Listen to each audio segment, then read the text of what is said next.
এই মুহূর্তের পাওয়া আজকের সবথেকে বড় খবর। আরজি করেই নয়, ঘটনার পর সব কিছু পরিবর্তন করা হয় কোথায়? আদালতে বিস্ফোরক দাবি সিবিআইয়ের। শুনে চমকে যাবেন। তো বন্ধুরা, অবশ্যই বিস্তারিতভাবে জানিয়ে দেব। ভিডিওটি ধৈর্য সহকারে শেষ অবধি দেখবেন এবং চ্যানেলে নতুন হলে অবশ্যই চ্যানেলটি সাবস্ক্রাইব করে রাখবেন। তো আসুন জেনে নেওয়া যাক আরজিকার ধর্ষণ ও খুনের ঘটনায় চাঞ্চল্যকর তথ্য। এবার আদালতে চাঞ্চল্যকর অভিযোগ সিবিআইয়ের। আরজিকর কাণ্ডে গ্রেপ্তার সন্দীপ ঘোষ ও টালা থানার প্রাক্তন ওসি অভিজিৎ মণ্ডলকে বুধবার আদালতে পেশ করেন সিবিআই। আর সেখানেই চাঞ্চল্যকর অভিযোগ করে কেন্দ্রীয় তদন্তকারী সংস্থা। সিবিআইয়ের আইনজীবী এদিন আদালতে দাবি করেন, টালা থানাতেই তথ্য বদল করা হয়েছে, পরিবর্তন করা হয়েছে নথি, কিছু নথি তৈরি করা হচ্ছে থানাতেই। আর সিবিআইয়ের এই অভিযোগের পর তুমুল চাঞ্চল্যকর ছড়িয়েছে।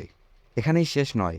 এদিন সিবিআইয়ের আইনজীবী আদালতে বলে, আমাদের হাতে জাদুর ছড়ি নেই যে সব একসঙ্গে সমাধান করে ফেলব।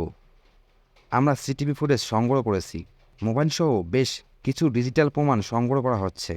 আমরা সবটা খতিয়ে দেখছি। সেন্ট্রাল ফরেন্সিক ল্যাবের রিপোর্ট আসবে।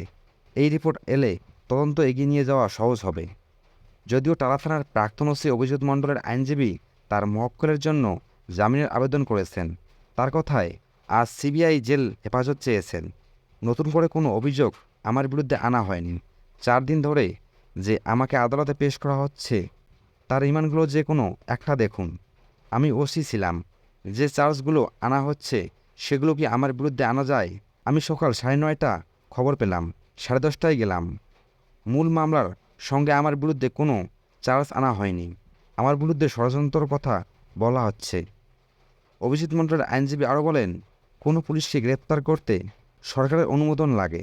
যেখানে আমি ওসি সেখানে নিয়ম ভাঙা হচ্ছে সিবিআইয়ের তরফে।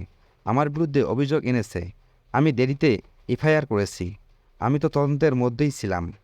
তার আরও দাবি, আমাকে নোটিশ দিয়ে ডাকা হয়েছে, আমি হাজিরা দিয়েছি, পরে গ্রেপ্তার করা হয়েছে। সাক্ষী হিসেবে ডাকা হয়েছিল, পরে গ্রেপ্তার করা হয়েছে। সিবিআই তো জেল হেফাজত চেয়েছে। দয়া করে সিবিআইয়ের রিমান্ড দেখুন। সিবিআই বলেছে সিসিটিভি ফুটেজ ফরেন্সিকে পাঠানো হয়েছে। একথা বলেছেন গত 3টে শুনানিতে।